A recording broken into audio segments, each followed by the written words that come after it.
There's just something about him, cheeky charm. And we just sort of clicked, really. Yeah, he makes me laugh. And he's the bravest person I've ever met.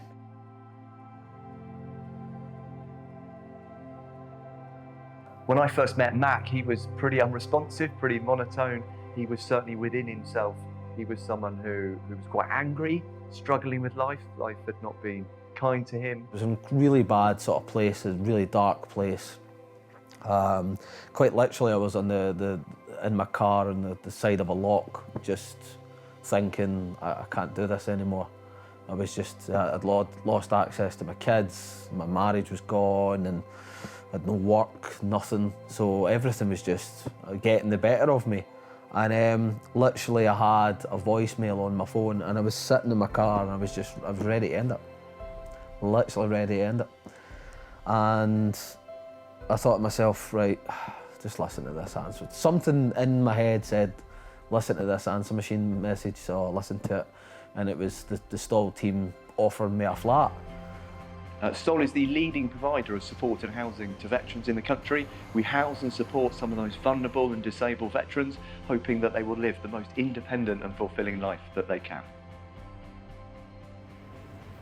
It couldn't be better timing. The call came in that Stoll would take Mac, and that was only the beginning, because even then he didn't know much about Stoll. He perhaps wasn't ready to change, but since he's come at Stoll, just slowly, months and months, he started to engage with staff, and then he started to do an activity, and in a way the rest is history, because now he is one of the leaders of the pack, and the way he helps others to transform their lives is completely inspirational.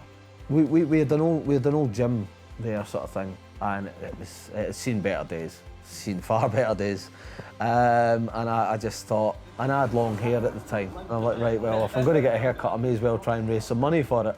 So I said to Stoll, okay, I'm going to shave my hair off, and try and raise some money towards the gym. He's coming. I thought, well, if I can get enough to secure at least a treadmill for the guys, then that would be a win for me. When I was given a full grant for all the equipment, and I mean, I nearly fell off my seat. I raised £500 for the hair, and obviously I got the grant from Endeavour as well. I just wanted to give the guys somewhere to go, because they didn't have anywhere. The guys with PTSD, it's helped so much. Guys with physical injuries that they didn't think they could do things, because we have the equipment that we have now, they're able to take part in things. He's leading others now, but actually I hope the future for Mac is beyond the veterans charities. It's about being, please, a veteran, someone who's received an injury in service, but also ultimately a successful civilian. And I really hope Mac, while leading others that way, will achieve that himself.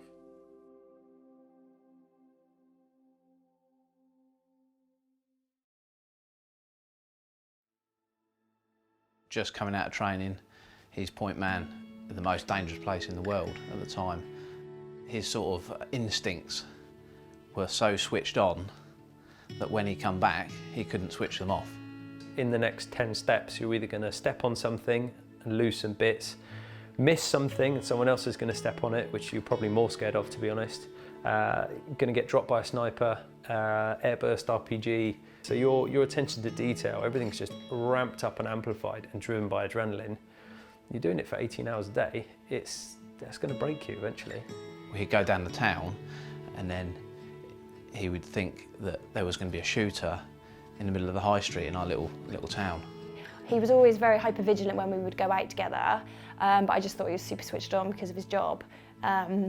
Little did I know that actually that was one of his symptoms, and I think it was just sort of after we got married that I started to realise, well, actually there's something not quite right here with Nick. I got injured about halfway through, had to have an operation on my knee, and was told that was it. I wasn't going to get back out on the ground. Absolutely beside myself. Wanted to just be back there with the boys. And as the names started rolling in from all the IED strikes, it was really damaging me. Hidden Valley Bushcraft, wow. It sounds really cheesy, but it saved Nick. We bought a little piece of woodland in 2012, started to clear it and manage it. When Nick would get back from his tours, he'd go down there and he'd relax. And I really noticed a difference just because of him working in the woodland. Initially it was just me in the woodland, on my own, didn't want to talk to anyone, didn't want to be with anyone. And it's while I was in the recovery centre, there was this turning point, and I distinctly remember it. I had another lad, a friend of mine, come over and say, can I come down the woods with you? He's then saying to me, oh, thanks mate, that's really helped. We realised quite quickly that it was somewhere that people were enjoying coming along. That then led on to me wanting to share this space with people, and it instilled more drive for me to create a tiny bit more infrastructure. We're now 5 years in, 4 or 5 years in. You know, the Woodland Warrior program's only just really properly come online. We take disengaged individuals and we get them into archery, learning about the history of the fighting man in Britain, taking people on micro-adventures and expeditions around the Chew Valley. You know, getting them to reconnect with our landscape through conservation, through all sorts. A big part of his recovery is being able to help others, and he's found something that he loves and is making a real difference to people's lives.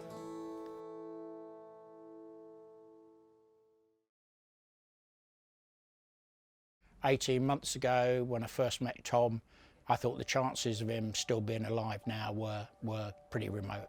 I got discharged in 2015. I was involved in a vehicle explosion in Afghan in 2013.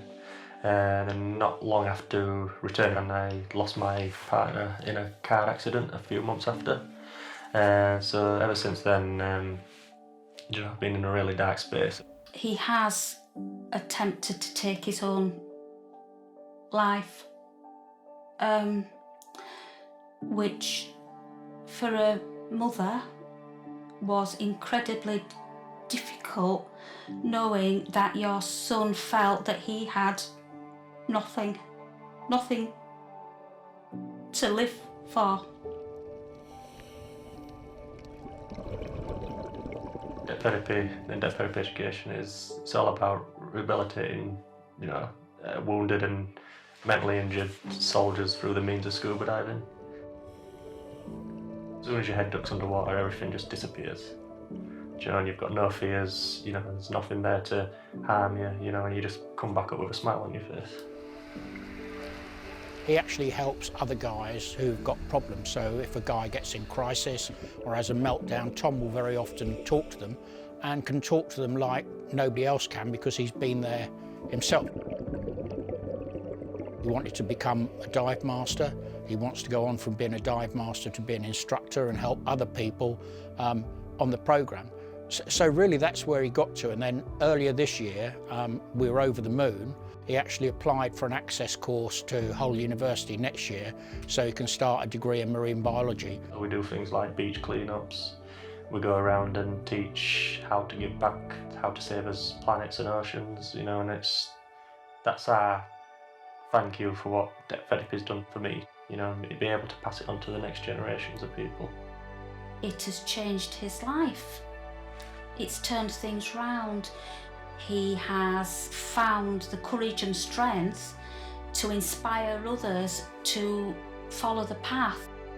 Tom embodies everything that the Endeavour Fund's about.